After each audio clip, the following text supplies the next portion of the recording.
Olá, seja muito bem-vindo ao primeiro Porquê Dói de 2021. Eu sou a Juliana Conte, repórter do portal Drauzio Varela. E para quem está chegando aqui pela primeira vez, obrigado pela audiência. Eu aproveito ainda para informar que a primeira temporada do nosso programa terminou em março do ano passado e agora a gente retorna com mais 10 episódios inéditos para vocês. E para quem ainda não conhece, o Porquê Dói ele nasceu com o intuito de falar sobre os principais tipos de dores e suas particularidades, só que muitas vezes acabam não sendo abordados pela grande mídia e também pelos médicos em geral. Bom, então vamos lá.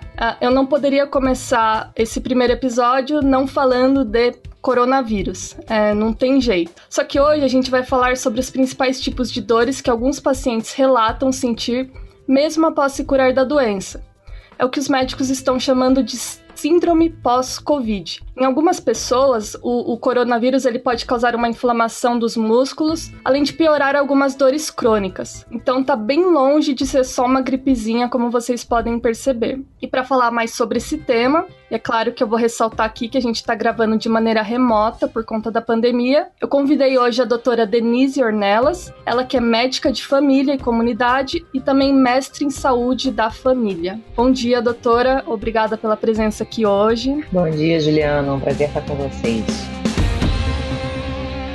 Bom, doutora, a gente vai começar falando um pouco sobre o que é essa síndrome pós-Covid que muitos pacientes relatam. Pelas pesquisas, eu dei uma olhada, é um quadro marcado por muita fadiga, às vezes dor, correto? Isso, a gente tem percebido desde os primeiros pacientes que tiveram Covid, alguns que vêm relatando um prolongamento dos sintomas que tiveram na fase que a gente chama de mais aguda, né? Aquela fase inicial ali da Covid. A Covid é uma doença, a princípio, que a gente pensa como respiratória, porque a gente ouve o tempo todo falar, né, da síndrome aguda respiratória grave, ou que é só uma gripezinha, uma coisa parecida com resfriado na maior parte das pessoas. Então a gente fica muito com a impressão de que o respiratório é o principal, né? Mas ela geralmente também vem acompanhada de cefaleia, que é a dor de cabeça, de dor muscular, em alguns casos uma dor muscular mais intensa, dor poliarticular, ou seja, também nas articulações, e alguns outros sintomas que a gente percebe, né? Queda de cabelo, a questão do perda de paladar, perda do olfato, e essas questões elas podem se prolongar por mais tempo, incluindo aí as dores também. Isso independe se é um quadro leve ou se é um quadro assim que precisa de uma atenção maior. Por exemplo, o paciente precisa ir para internação, enfim. Então, no início a gente acreditava que esses sintomas mais prolongados eles eram muito mais frequentes em pacientes que tinham sido hospitalizados. Em geral, Juliana, quando a gente tem uma internação prolongada, né, o paciente fica acamado, principalmente se ele for entubado, né, vou passar aquele tubo para ele poder respirar e ele ficar muito tempo na UTI, a gente já percebe que esse paciente, em geral, ele precisa de um tempo maior de reabilitação, tanto da parte respiratória quanto desses outros sintomas, né, que ele vai acabar desenvolvendo ao longo da sua recuperação. Então, a gente já espera nesse paciente uma tendência maior a demorar um pouquinho a se reabilitar.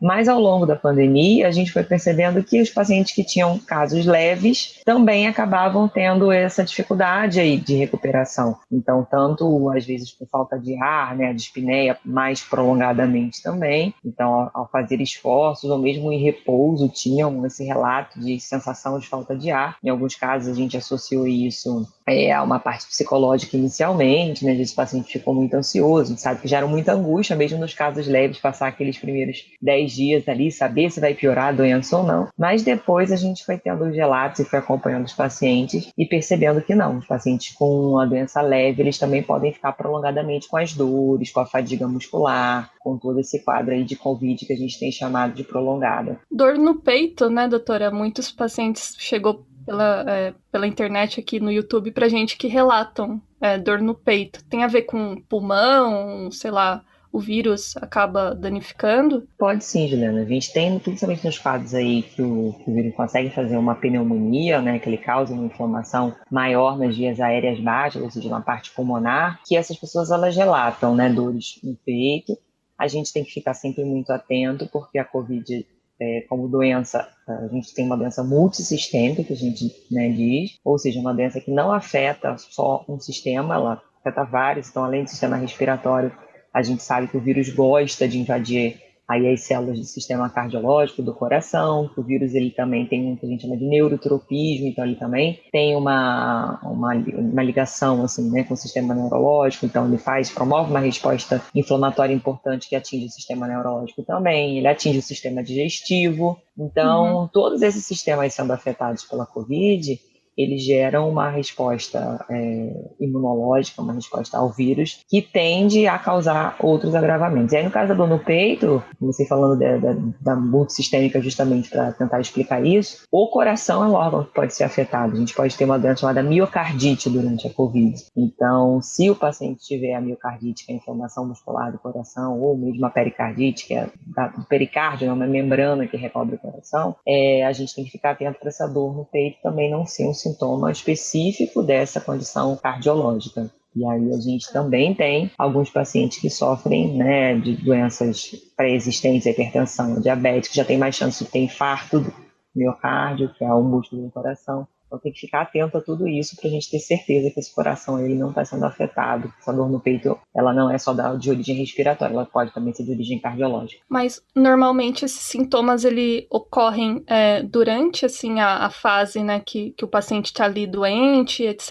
Ou é após assim meses? Pode surgir uma dor no peito, essa dor de cabeça que não passa, além da perda de olfato e paladar, né, que é muito persistente, né? Muitas pessoas estão relatando que estão meses sem sentir cheiro, gosto das coisas. Isso. O que a gente sabe é que assim, uma parte dos pacientes eles têm uma boa recuperação, mesmo com uma doença leve, e alguns meses ou semanas depois eles continuam tendo esses sintomas. Em geral, as pessoas, depois do período inicial ali que melhoram, elas não percebem que elas estão tendo alguma coisa, elas ainda acham que é consequência, principalmente do estado emocional que elas passaram ali por ter a Covid. Mais 2, 3 semanas depois, com a persistência e às vezes até piora desses sintomas de dor de cabeça, falta de ar, dor no peito, elas começam a associar que isso continuou desde a Covid. Ela fala assim, geralmente chega no consultório falando, eu nunca melhorei de verdade, doutor. Eu achei que eu estava melhorando, porque eu tinha tido um período pior, foi me aliviando os sintomas, mas aí depois eu percebi que esses sintomas voltaram a piorar. Então, alguns pacientes, eles relatam períodos de melhora e piora, né? Então, sobe e desce, é como se fosse uma montanha-russa. Então, eles associam essa situação de melhora e piora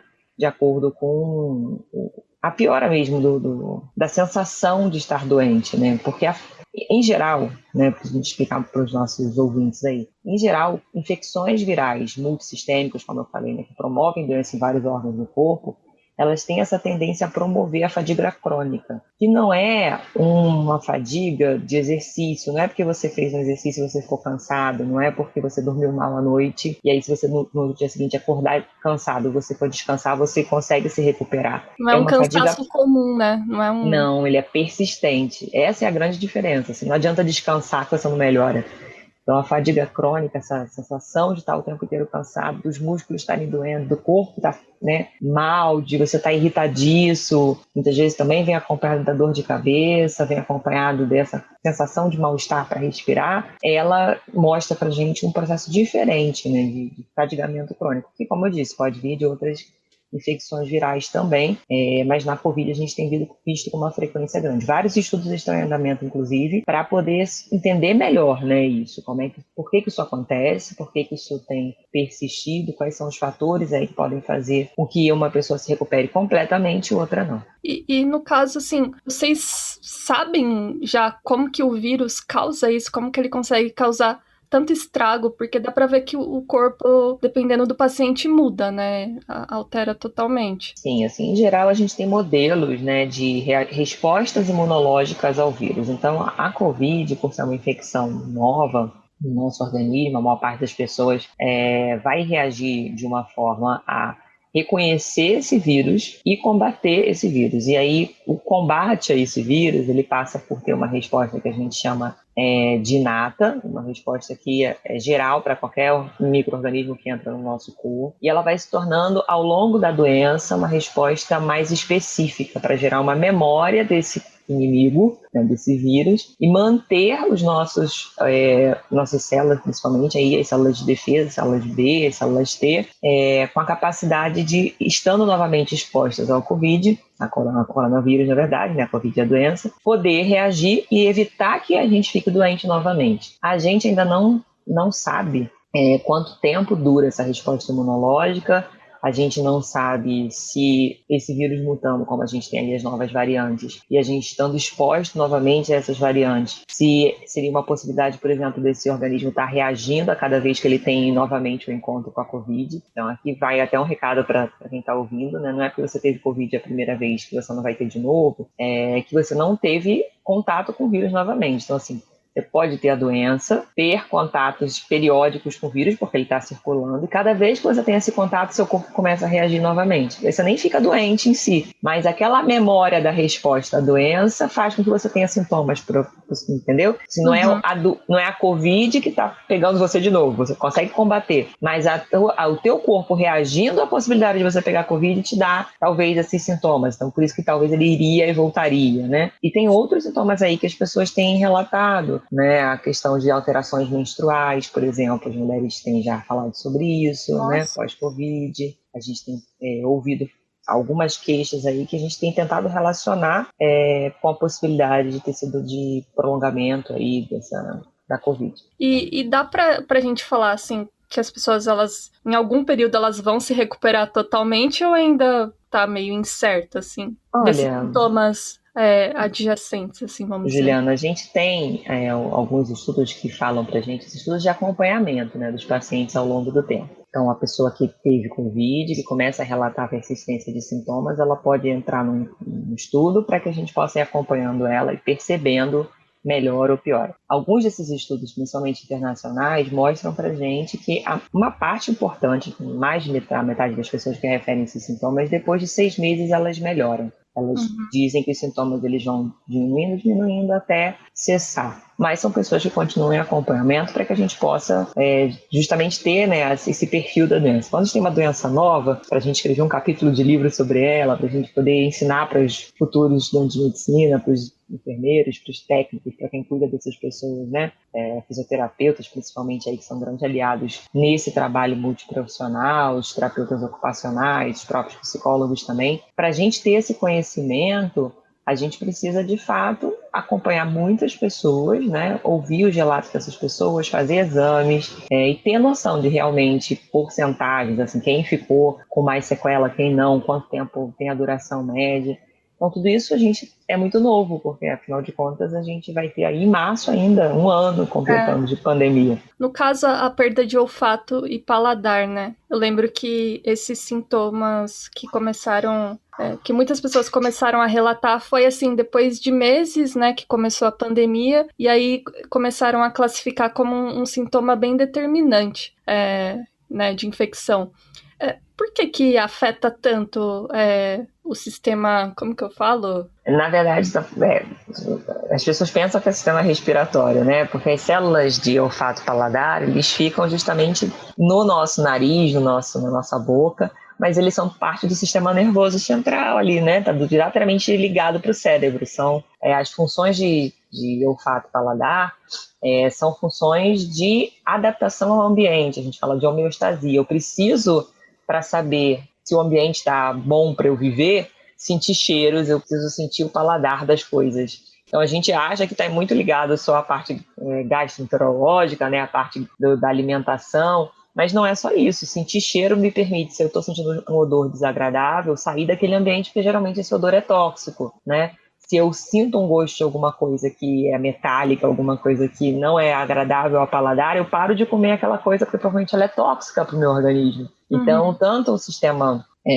nervoso, ele tem essa função de controlar a minha interação com o ambiente, que eu tenho na minha cabeça, que está do ladinho aqui do cérebro, né, que é onde se processa tudo isso, os meus olhos, que me permitem ver, o nariz, que me permite sentir esses odores, e a boca, que me permite experimentar o paladar. Então, é fundamental para qualquer ser vivo essa percepção do ambiente para se proteger. Então, a gente tem aí o sistema nervoso fazendo esse papel. O vírus, como eu te disse, inicialmente, a gente imaginava que essa falta de olfato, de paladar, ela pudesse estar só relacionada à própria inflamação viral, né, de multiplicação dos vírus nessas células da boca, das células do nariz, que promovem um edema, que a gente fala, né, um acúmulo de líquidos, por isso que a gente tem a coriza, por isso que às vezes quando a gente está com uma infecção viral respiratória, a gente saliva mais ou menos, ou a gente também pode ter essa diminuição dessa salivação, dependendo do vírus específico. E aí a gente achava que era por conta desse edema, por conta dessa resposta mesmo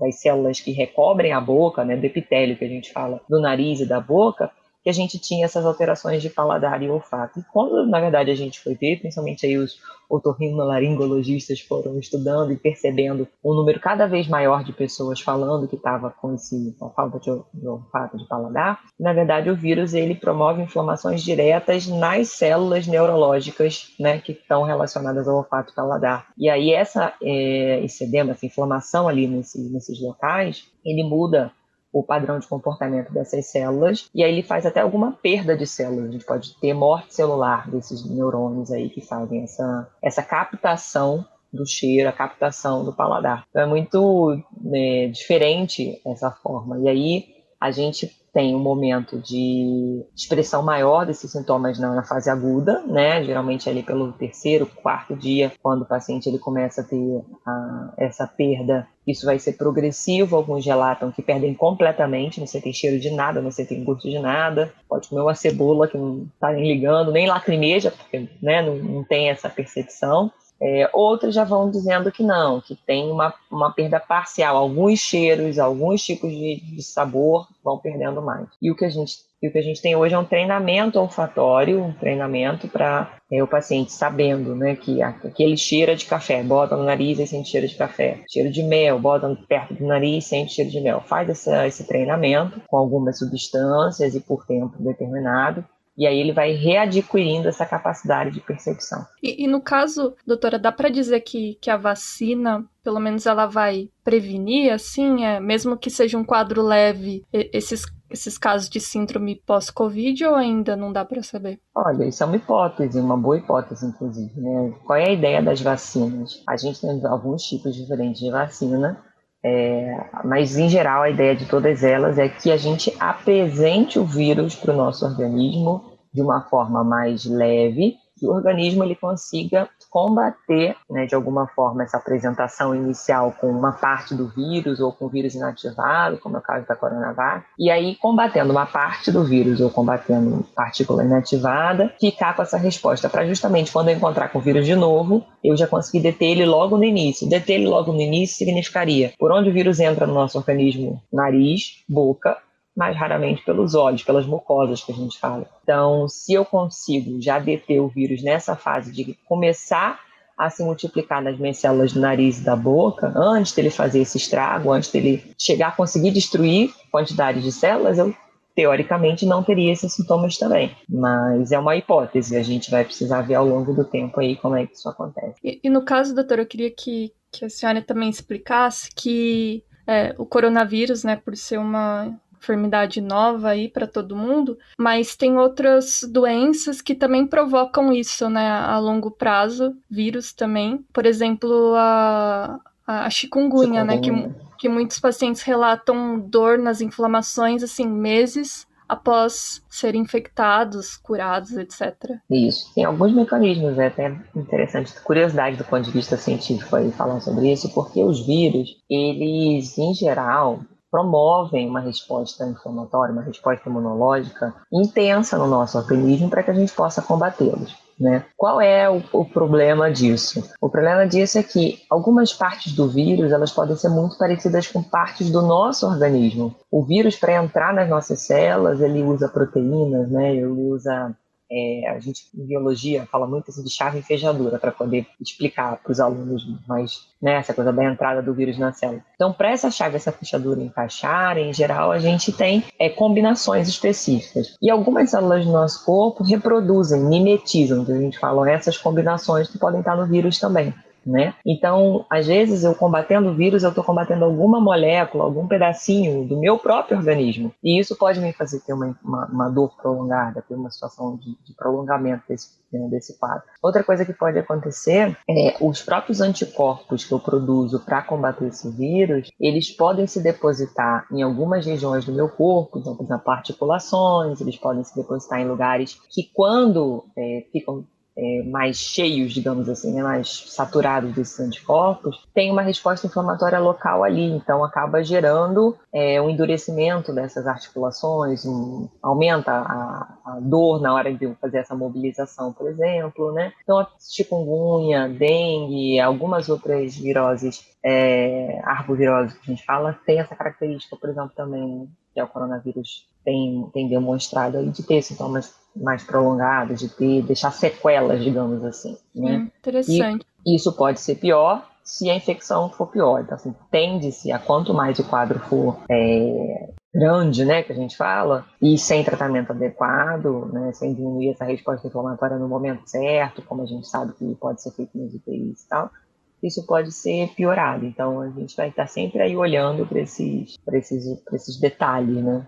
E doutora, a gente recebeu no canal do Dr. Drauzio no YouTube 2 dúvidas, né, que eu achei bacana que calhou com o tema. Que é essa daqui da Gabriela Pietra, que ela disse: minha mãe teve Covid, não sente gosto nem cheiro desde agosto, além de estar tendo muitas dores de cabeça frequente. Ela deve procurar um neuro? Olha, ela pode procurar o médico de família e comunidade dela, que vai avaliar de forma geral e ver a necessidade de especialistas focais, né, especialistas específicos de um sistema do organismo, por exemplo, pode ser um neurologista, pode ser um otorrinolaringologista, ou ela pode procurar diretamente um desses profissionais também, né, de acordo aí com a disponibilidade que ela tenha, né, no sistema de saúde, enfim. Mas os profissionais que têm cuidado de síndrome pós-Covid incluem neurologista, otorrinolaringologista, os fisiatras, os médicos de família e comunidade. São todas aí especialidades que têm conseguido olhar para esse síndrome pós-Covid de uma forma mais ampla, assim como os próprios pneumologistas, né, principalmente quem está com falta de ar. E como eu falei logo no começo, em geral esse cuidado ele vai ser multiprofissional. A recuperação, a fisioterapia, a terapia ocupacional. Em alguns casos, principalmente, né, a gente tem uma associação com o estresse pós-traumático, uma associação com a depressão. Então, isso vai tudo ter que ser tratado tudo junto, né? Ver o paciente como um todo, como a gente fala. E tem essa outra da Letícia Cruz, que ela falou assim: tive Covid em abril de 2020 e eu fiquei muito mal. O que eu quero saber é se eu devo procurar fazer exames de pulmão ou outros para saber se tenho sequelas, porque meu corpo mudou muito e eu sinto um cansaço absurdo. Quanto tempo o vírus fica no organismo? O que a gente tem hoje definido de permanência do vírus no organismo é durante o processo da infecção ativa, né? Então, depois que você inicia os sintomas de Covid, principalmente paciente aí que tenha caso leve, 14 dias a gente diz que já oficialmente a gente não teria mais o vírus no corpo. A gente pode até ter partículas virais, restos de partículas virais, mas isso é mais... não necessariamente essas partículas elas infectam, têm a capacidade de infectar outros seres humanos, né? Ele não fica lá escondidinho, guardadinho, como é, por exemplo, o caso da herpes, que fica num neurônio específico e aparece de tempos em tempos, pode ser reativado. Existe até a suspeita de que o coronavírus, em algumas situações, ele possa, sim, ficar escondido. A gente ainda não sabe aonde, quais seriam as células preferenciais dele para se esconder, e ficar uma fase aí latente e depois ele aparecer de novo. Mas com tudo que a gente vê hoje, assim, de mais frequente, seriam as exceções das exceções. A gente sabe que alguns pacientes imunocomprometidos, né, com câncer e tal, eles podem até ficar mais tempo botando partículas virais também para o ambiente, né, pelo sistema digestivo, pelo sistema respiratório. Por isso, inclusive, que vacinar esses pacientes vai ser um passo importante também. Parece que eles podem ter um tempo maior de prolongamento aí da excreção, né, da liberação dessas partículas. Uma pessoa que ficou na UTI, aí ela tem que ser acompanhada de perto, ou que ficou internada, né? Principalmente se ela está referindo aí sintomas respiratórios importantes, sim, ela deveria ser acompanhada por um pneumologista, ser acompanhada pelo seu médico de família e comunidade, no sentido de saber a origem exatamente desse desconforto respiratório, né? Se é realmente pulmonar, se ela tem alguma outra doença que ficou concomitante, né? Então, é importante a gente saber se não teve nenhuma lesão cardiológica, né? Se não teve insuficiência congestiva, que a gente chama do coração, porque a gente também tem pacientes que desenvolvem outras questões aí.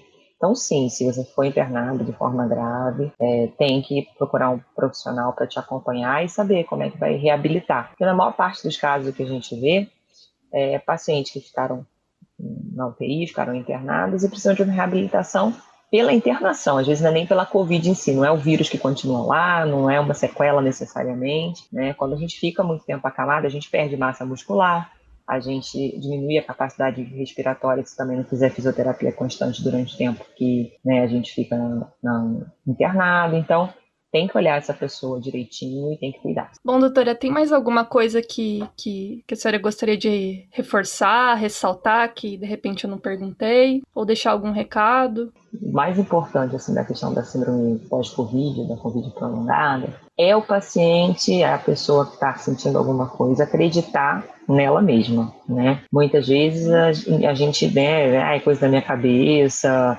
eu quero ficar bem, muita gente desempregada ou que perdeu o emprego ou quase perdeu o emprego por conta de ter ficado adoecido e precisa mesmo, né? A gente sabe que muitos pacientes precisam ganhar a vida aí nesse período pós ficar doente, e aí a gente vê que muitas vezes as pessoas entram em sofrimento, né, por coisas que poderiam ser ajudadas, e às vezes associam a isso um sofrimento mental com maior intensidade. Então acho que é isso que a gente tem que deixar de recado. Não existe a doença mental separada da doença do corpo, a gente é uma coisa só, o nosso corpo, a nossa mente, ela está diretamente ligada uma coisa a outra. Então, quando a gente cuida de uma pessoa, a gente cuida da pessoa como um todo. Então, se você sente alguma coisa e você começa a desacreditar o seu próprio organismo, né, você desacredita em você, você não vai procurar ajuda. Então, procure ajuda, porque é importante que você se recupere, é importante viver sem dor, né? Eu acho que essa é a principal mensagem. Dor não é normal. Dor é uma coisa que acontece na nossa vida, mas ela não é normal, ela tem que ser cuidada, investigada e tem que ser tratada. Acho que esse é o recado, né? Faz parte da vida, mas a gente não precisa viver com ela de uma forma que a gente tenha mais sofrimento. Doutora, me surgiu agora uma pergunta aqui bem no finalzinho, mas eu estava pensando, essas variantes que está tendo por aí, elas têm a chance, o risco de intensificar esses sintomas que a gente falou ou ainda não se sabe? Infelizmente, a gente não sabe, né? As variantes, elas surgem 2, 3 meses para cá com essa maior frequência e a gente tem visto os surtos acontecerem com as novas variantes, né? Os países, agora Inglaterra, a gente aqui no Brasil, tendo essa associação entre um novo surto, uma nova quantidade muito grande de casos e as novas variantes. Então, a gente vai precisar estudar isso. Assim. Realmente, o que a gente tem percebido é que às vezes as variantes elas podem até coexistir dentro da mesma infecção. Então uma pessoa está infectada por 2 tipos de vírus diferentes, né? Se isso vai aumentar a resposta imunológica ou não, como essa resposta imunológica ela vai acabar gerando maior possibilidade de ter síndrome pós-Covid, a gente ainda não sabe, mas são boas perguntas. Eu gostaria de agradecer mais uma vez a disponibilidade aqui da doutora Denise em gravar com a gente hoje. Obrigada, Juliana, obrigada pelo convite, foi um prazer. E lembrando ainda que a gente publica o Porquê Dói uma vez por mês, então por isso não deixe de assinar o nosso feed nos agregadores de podcast e seguir as redes do portal Drauzio Varella. Obrigado, pessoal, e até a próxima.